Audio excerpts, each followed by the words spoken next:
Namaste दोस्तों, मैं Davinder Singh, advocate as well as chartered accountant. Simplifying GST, that has been the mantra over my YouTube channel while explaining various case laws, circulars, notifications, GST provisions, etc. दोस्तों, आज जिस case law की मैं बात करने वाला हूं आपसे, उसका जजमेंट दिल्ली हाई कोर्ट ने दिया है. केस लॉ का नाम है Ernst and young limited versus additional commissioner CGST appeals. और जैसा कि मैंने पहले बताया, जजमेंट दिल्ली हाई कोर्ट ने दिया है और ये काफ़ी लेटेस्ट जजमेंट है, जो जजमेंट आई है 23 मार्च 2023 को. जो पिटिशनर है अर्नस्ट एंड यंग लिमिटेड, जो इंडिया में सिचुएटेड है, ये एक ब्रांच कंपनी है Ernst and young limited UK की, और ये ऑफिस इंडिया में खुला हुआ है. इनके GST के रिफंड थे जुलाई 2017 से लेकर मार्च 2020 तक के. इन्होंने रिफंड डाले. एडजुडिकेटिंग अथॉरिटी ने इनके रिफंड्स रिजेक्ट कर दिए. उसके बाद इन्होंने अपील डाली फर्स्ट अपीलेट अथॉरिटी के पास, सेक्शन 107 का सहारा लेते हुए, 107 का. फर्स्ट अपीलेट अथॉरिटी ने भी इनके रिफंड्स को रिजेक्ट कर दिया. देखते हैं वजह क्या थी. केस में समझाता हूं. जैसा कि मैंने बताया, एक कंपनी है Ernst and young limited United kingdom UK. उनकी इंडिया में एक ब्रांच है अर्नस्ट एंड यंग लिमिटेड, जो कि इंडिया में है.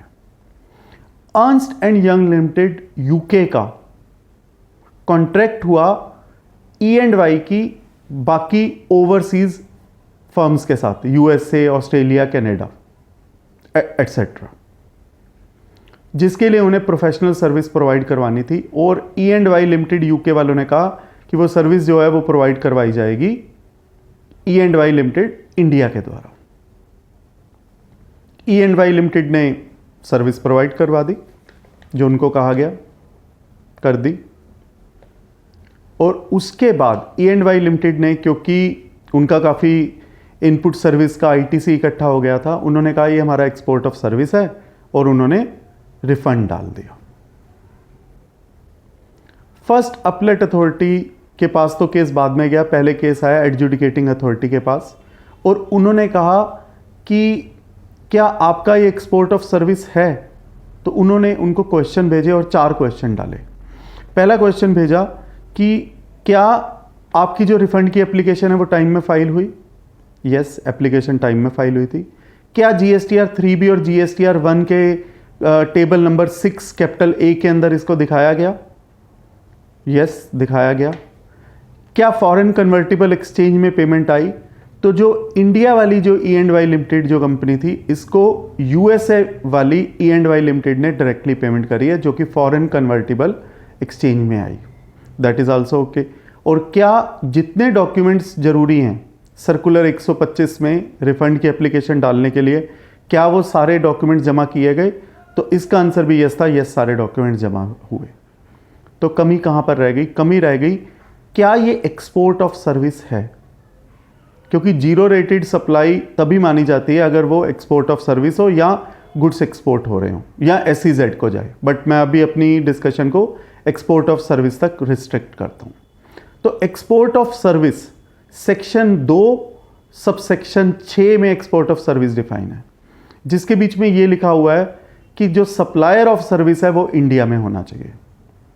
तो E&Y लिमिटेड इंडिया ने ये सर्विस प्रोवाइड की है, सर्विस को सप्लाई किया है, and yes they are located in India, वो इंडिया में है. जिसको सप्लाई दी गई है, सप्लाई ऑफ सर्विस, वो रेसिपिएंट इंडिया से बाहर सिचुएटेड होना चाहिए. तो USA वालों को सप्लाई ऑफ सर्विस दी गई है और वो इंडिया से बाहर सिचुएटेड है. सेकेंड कंडीशन भी सेटिस्फाई है. थर्ड कंडीशन पर मैं बाद में आता हूं. पहले चौथी कंडीशन, जो पैसे हैं वो फॉरेन कन्वर्टिबल एक्सचेंज में आना चाहिए. यस, वो भी आ रहे हैं. पांचवी कंडीशन ये है कि ये डिस्टिंक्ट पर्सन की सेम एस्टेब्लिशमेंट नहीं होने चाहिए.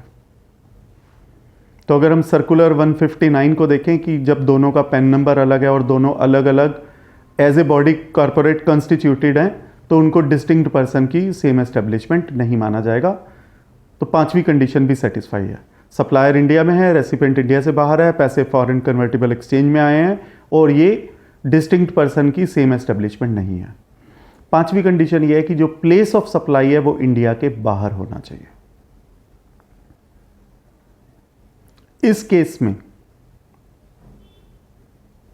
डिपार्टमेंट ने कहा कि जो प्लेस ऑफ सप्लाई है वो इंडिया है, और उसके पीछे कहने की वजह क्या है? जनरली हम प्लेस ऑफ सप्लाई जो डिटरमाइन करते हैं, जब एक पार्टी इंडिया में हो और एक इंडिया के बाहर हो, तो हम डिटरमाइन करते हैं कि जहां जो रेसिपिएंट जहां पर है, अगर रेसिपिएंट रजिस्टर्ड है तो वो प्लेस ऑफ सप्लाई है, और इस केस में जो रेसिपिएंट है वो यूएसए में है। तो place of supply in general section 13 subsection 2 के अकॉर्डिंगली यूएसए होनी चाहिए, इंडिया नहीं होनी चाहिए। पांचवी कंडीशन भी सेटिस्फाई होनी चाहिए।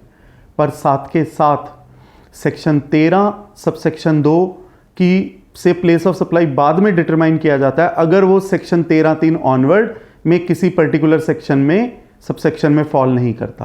तो एक सेक्शन है सेक्शन 13 सबसेक्शन 8 क्लोज बी, जिसके अंदर ये लिखा हुआ है कि अगर ये इंटरमीडियरी सर्विसेज है तो प्लेस ऑफ सप्लाई वो मानी जाएगी जो सप्लायर जहां पर सिचुएटेड होगा। तो डिपार्टमेंट का कहना था क्योंकि आप एक इंटरमीडियरी हो, E&Y लिमिटेड जो इंडिया की है वो एक इंटरमीडियरी है, वो इंडिया में है, तो सेक्शन 13 सबसेक्शन 2 में जाने की ज़रूरत नहीं है, रेसिपिएंट को देखने की ज़रूरत नहीं है। हम स्पेसिफिक सेक्शन को फॉलो करेंगे, जनरल सेक्शन को फॉलो नहीं करेंगे। और वो कहता है कि अगर आप इंटरमीडियरी हो तो प्लेस ऑफ सप्लाई वो होगी जहाँ पर सप्लायर सिचुएटेड है, जहाँ पर सप्लायर है, अगर आप इंटरमीडियरी हो। तो डिपार्टमेंट का कहना था कि आप एक इंटरमीडियरी हो और प्लेस ऑफ सप्लाई इंडिया बनेगी। तो अब ये देखते हैं कि क्या E&Y लिमिटेड जो इंडिया वाला है क्या ये इंटरमीडियरी है। तो हम इंटरमीडियरी की डेफिनेशन पर मूव करते हैं। इंटरमीडियरी की जो डेफिनेशन दी हुई है वो IGST एक्ट के सेक्शन 2 क्लोज 13 में दी हुई है,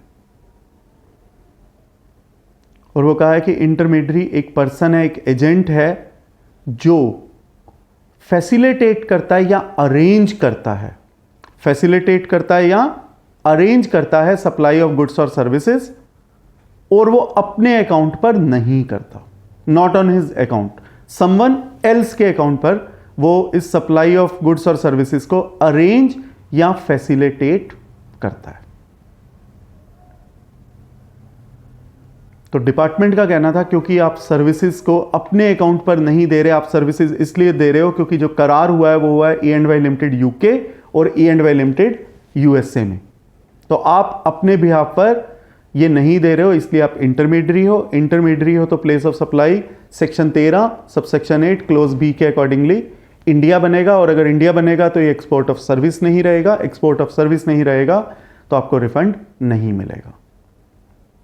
E&Y लिमिटेड वालों का कहना है, उन्होंने ये कहा कि सर्विस टैक्स में भी ये मुद्दा उठा था, और सर्विस टैक्स में ये डिसाइड किया गया था कि ये इंटरमीडियरी नहीं है, और वो GST से पहले सर्विस टैक्स में रजिस्टर्ड थे।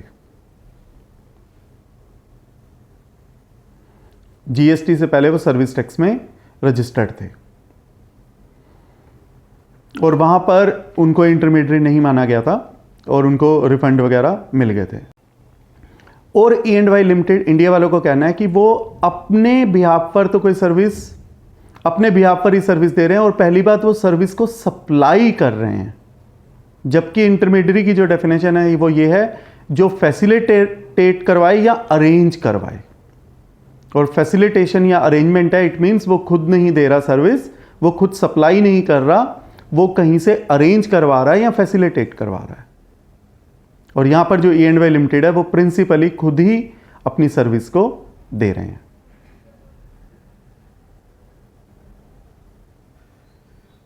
इसके साथ साथ E&Y लिमिटेड ने क्योंकि हाई कोर्ट को अप्रोच किया था, तो एक बात और भी इसके साथ कही थी कि हम आपके पास इसलिए आ रहे हैं, आर्टिकल 226 का सारा रिट पिटीशन का सारा इसलिए ले रहे हैं क्योंकि ट्रिब्यूनल अभी तक कॉन्स्टिट्यूटेड नहीं है, इसलिए हमें हाई कोर्ट में आ रहे हैं।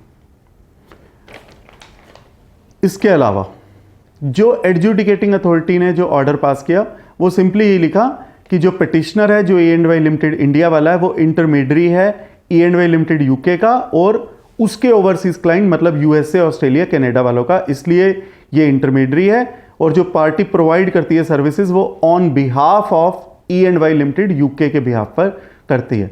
पर हाई कोर्ट ने यह कहा कि ये तो बाद में देखना है कि वो किसके बिहाफ पर करती या नहीं करती। क्या उन्होंने इस सर्विस को, जो सप्लाई ऑफ सर्विस और गुड्स है, क्या उन्होंने सप्लाई किया है या अरेंज और फैसिलिटेट करवाया है किसी थर्ड पार्टी से? तो इस केस में जो पहला लिंब है कि उन्होंने, जो E&Y लिमिटेड इंडिया वाले हैं, उन्होंने ये सर्विस खुद सप्लाई की है। तो ये तो देखना ही नहीं है बाद में कि वो अपने बिहाफ पर है या दूसरे बिहाफ पर है, वो बाद की बात है। पहला जो टिक होना चाहिए वो टिक होना चाहिए कि एजेंट हो, सर्विस सप्लाई ना कर रहा हो, अरेंज कर रहा हो या फैसिलिटेट कर रहा हो। तो जहां पर यदि कोई सर्विस खुद ही सप्लाई कर रहा है तो वो वहीं पर इंटरमीडियरी की डेफिनेशन से बाहर हो जाएगा। ये तो देखना ही नहीं है कि वो अपने बिहाफ पर कर रहा है या अपने बिहाफ पर नहीं कर रहा है। ये हाई कोर्ट ने बहुत ही खूबसूरत बात की और काफ़ी अच्छे तरीके से इंटरमीडियरी के कॉन्सेप्ट को समझाया। यहाँ पर मैं अपलेट अथॉरिटी, जो फर्स्ट अपलेट अथॉरिटी है, उनका भी वर्जन बताऊंगा। उन्होंने कहा कि ये जो मेन सर्विस है ये बिटवीन है E&Y लिमिटेड यूके और उसके ओवरसीज क्लाइंट में, और जो इंडिया वाला E&Y है वो तो सिर्फ एक इंटरमीडियरी है, जिसको भी हाई कोर्ट ने नकार दिया। उसकी यही वजह उन्होंने दी कि जो E&Y लिमिटेड इंडिया वाले हैं वो सप्लाई कर रहे हैं सर्विस को, खुद कर रहे हैं, किसी तीसरे पर डिपेंडेंट नहीं है, कोई अरेंजमेंट नहीं करा रहे, कोई फैसिलिटेशन नहीं करवा रहे, वो खुद ही इस सर्विस को सप्लाई कर रहे हैं। तो it has to be seen from the point of view of supply, not from the point of view of facilitating और अरेंजमेंट। और इंटरमीडियरी की डेफिनेशन के लिए तो ये पहले ही जरूरी है कि जो इंटरमीडियरी है वो फैसिलिटेट या अरेंज करवाए। खुद के द्वारा की गई सप्लाई ऑफ सर्विस अगर यदि है तो वो इंटरमीडियरी है ही नहीं, और अगर इंटरमीडियरी नहीं है तो हमें सेक्शन 13 सबसेक्शन 8 क्लोज बी के अंदर नहीं जाना, हमें 13(2) में रेसिपिएंट के through he place of supply को डिटरमाइन करना है। और अगर इस केस में हम देखें तो जो रेसिपिएंट है वो यूएसए वाला है, यूएसए वालों ने डायरेक्ट पेमेंट करी है इंडिया वालों को, फॉरेन कन्वर्टिबल एक्सचेंज में करी है, तो ये एक्सपोर्ट ऑफ सर्विस की सारी कंडीशन सेटिस्फाई होती हैं।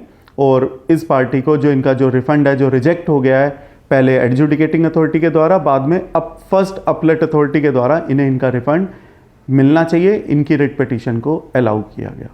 साथ में जो एक बहुत खूबसूरत बात को हाई कोर्ट ने समझाया कि इंटरमीडियरी होता क्या है। हाई कोर्ट ने कहा इंटरमीडियरी है जिसमें कम से कम 3 पार्टीज हों और जिसके बीच में एक प्रिंसिपल सप्लाई हो और एक सेकेंडरी सप्लाई हो जो इंटरमीडियरी के द्वारा दी जाए। और डेफिनेशन में हाई कोर्ट ने बोला कि जो डेफिनेशन है इंटरमीडियरी की वो मीन्स है, इट मीन्स वो एग्जॉस्टिव डेफिनेशन है, हम उसको by stretch of imagination extend नहीं कर सकते, क्योंकि वहां पर जो वर्ड लिखा है वो मीन्स लिखा है, इंक्लूड्स नहीं लिखा। मीन्स है तो it means that definition is exhaustive in itself and not inclusive definition.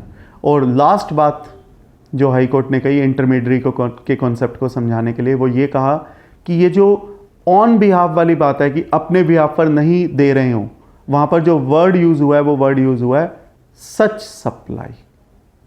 Such supply means original supply. और इस केस में अगर हम देखें तो E&Y लिमिटेड के द्वारा जो सच सप्लाई है, it is being supplied by them, not being arranged और फैसिलिटेटेड बाय देम।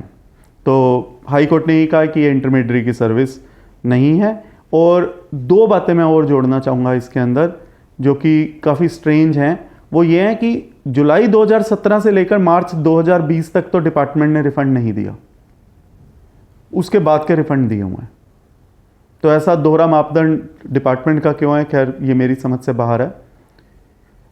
तो उसके अलावा क्योंकि E&Y लिमिटेड वालों ने ये कहा था कि सर्विस टैक्स की भी एक जजमेंट है और उस सर्विस टैक्स में भी उन्हें रिफंड मिल रहा था, एक सर्कुलर 59 आया इंटरमीडियरी के कॉन्सेप्ट को, उस सर्कुलर के अंदर भी ये लिखा हुआ है कि इंटरमीडियरी के कॉन्सेप्ट जो सर्विस टैक्स के हैं वही जीएसटी में सिमिलर कॉन्सेप्ट हैं। तो इंटरमीडियरी का अगर कॉन्सेप्ट सेम है तो वो जजमेंट भी काफ़ी हद तक जो सर्विस टैक्स की है वो उसका वजूद रहता है जीएसटी में, उसको नकारना नहीं चाहिए। दोस्तों केस लॉ तो काफ़ी टेक्निकल है, मैं उम्मीद करता हूँ ये केस लॉ आपके प्रोफेशनल एंडेवर्स के लिए, आपके बिजनेस एंडेवर्स के लिए काफ़ी यूज़फुल साबित होगा। साथ के साथ मैं ये भी कहना चाहूँगा कि ये दिल्ली हाई कोर्ट की ना सिर्फ एक काफ़ी खूबसूरत जजमेंट है जिसमें उन्होंने इंटरमीडियरी के कॉन्सेप्ट को बहुत अच्छे से समझाया है और एक एक शब्द के ऊपर समझाने में बहुत मेहनत करी है। मैं उम्मीद करता हूँ ये केस लॉ हम सब के लिए बहुत यूज़फुल साबित होगा। धन्यवाद।